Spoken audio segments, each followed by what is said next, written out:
बेरियाँ की बेरी तुआ के बैजी ये बाबा हो।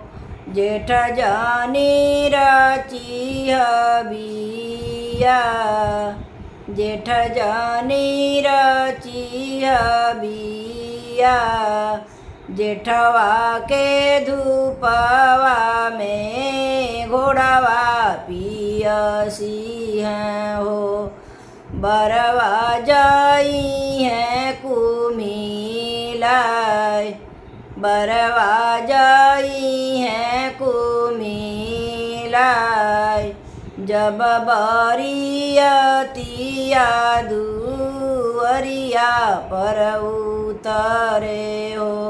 मालिनी पूछेली एक बात, मालिनी पूछेली एक बात। कवन हमें बाबा, कवन हमें चाचा हो। कवन हमें भैया तुहार, कवन हमें भैया तुहार। छोटी मोटी हथिया श्रृंगार लियावेली। ताई पर बाबाजी हमार आगे आगे नाचत गावत आवेला चाचा हो। उहे हम चाचा जी हमार, उहे हम चाचा जी हमार। नीले रंग घोड़वा संवार लयावे। उहे हम भैया हमार, उहे हम भैया हमार। मौरी सवारत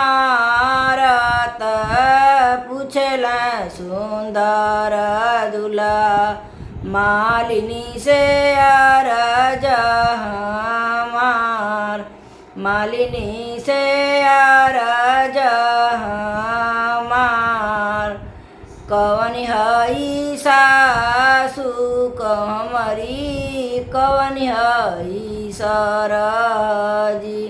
कवन हई साली हमार, कवन हई साली हमार। सोने के दिया ना कपूर के बाती।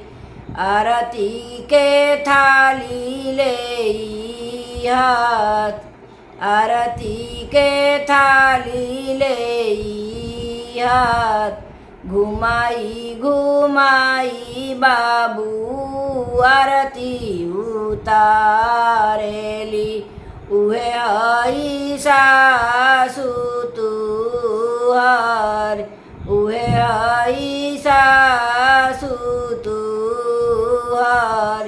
छोटे मोटे घूंघट हथवा में काजल। उहे हई सरजी तुहार, उहे हई सरजी तुहार। गोरे बदन बाबू हाथ पान बीरा।